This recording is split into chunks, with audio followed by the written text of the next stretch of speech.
Welcome back. The SLFA Division 1 competition continued on Wednesday afternoon. In one of the matches played, Northern United, trailing throughout the game, earned a hard-fought victory over RV Juniors 3-2. Nicky Henry opened the scoring for RV Juniors in the 39th minute, only to see Northern equalize with a goal from national youth player Gabriel Bissett in the 42nd minute as the half ended 1-1. On the resumption, RV Juniors would surge into the lead with a goal from Jamal Antoine in the 62nd minute. However, the joy was short-lived as Armid Gilbert soon equalized for Northern in the 76th minute. Northern closed the formality with a goal from the other national youth sensation, Tev Lawrence, just before the final whistle. Matches continued in the Deriso Football League promotional tournament. On Wednesday, the first five-time champions Rising Stars commenced their campaign with an enthralling 2-0 victory against Diamond Ballers yesterday afternoon. Jamal Joseph gave his team a 1-0 cushion in the 20th minute to signal their intention. No further goals were scored as the first half ended 1-0.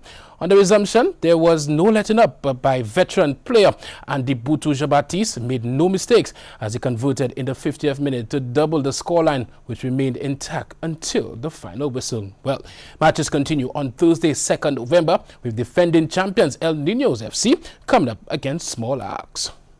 Well, the more senior Patrick Anthony National Wulilaba competition will resume on Sunday, 5th November 2017 at two venues commencing at 10 a.m. At the Jackmel playing field, Montciso, they will face off against Bardi Chaussee. While at the Wen playing field, Monrepo, they battle it out against Piai. Wow, sounds like fun.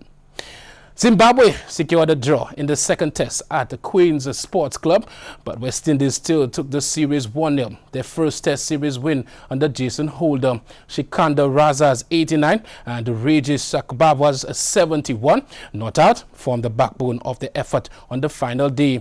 In their first innings, Zimbabwe got to 326 with Mazakatsa top scoring with 147. Raza 80. Kimaroj took 3 for 44.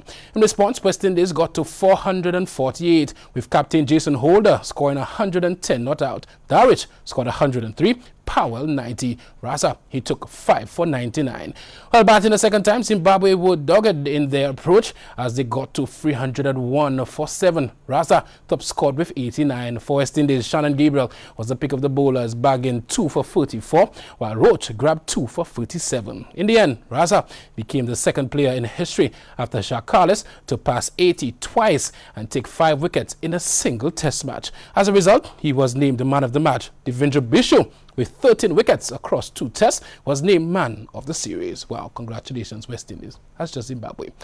Well, over the past weekend, the Q Sports St. Lucia Inc. 8-ball duos pool tournament came to a close with the finals being held at the Vidbutai Cultural Club in Leclerc. On Saturday, 28th October 2017, 16 duos qualified for the tournament final, and it was the tournament favorites Sunil John and Aaron St. Rose of Viewfort who claimed the first annual 8-ball duos title. In second place was Selwyn Surridge and Gary Kedu of Viewfort, and duo Miguel Philip and Lloyd Nicholas of Sufre came in third.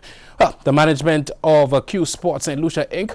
would like to take this opportunity to congratulate the winners of the tournament and say thanks to all those who participated. They would also like to say special thanks to the sponsors of the tournament as Pierre Mondesi and Associate and Gemini Impressions. Well, finally, Tottenham Hotspur, they secure qualification for the Champions League knockout phase with an outstanding display to stun holders Real Madrid on a memorable night at Wembley. Spurs, with striker Harry Kane fit again after a hamstring injury, showed intensity and quality to make their mark on the Champions League after exciting at the group stage last year. Dele Alli gave Spurs the lead after 27 minutes from close range, then doubled the advantage early in the second half with a shot that deflected off Real Madrid's keeper Sergio Ramos. Now, Christian Eriksen provided a cool finish from Kane's pass for the third, and even though Cristiano Ronaldo pulled one back for Real, with 10 minutes left, it was too late, as Spurs made a powerful statement about their European aspirations with a decisive 3-1 victory. Wow. Well, they now lead the group, that's Group H, with 10 points, 3 more than second place Real Madrid. Wow. What's going on with Real?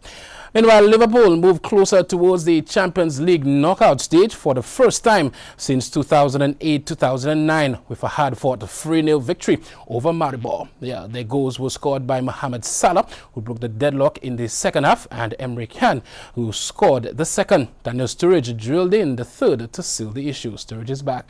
They now remain unbeaten and at the helm of Group E with 8 points. They will now face Sevilla away and Spartak Moscow at home in their remaining games. Well, to crown off the English team's dominance, Sergio Aguero became Manchester City's all-time top scorer as they beat Napoli to reach the Champions League knockout stages in a game that lived up to the hype. City continued their sensational form as they came from behind to win comfortably 4-2, making it 4 wins from 4 group games. Wow, they are definitely on top of Group F. Interesting results. Sports, let's take a look at the weather.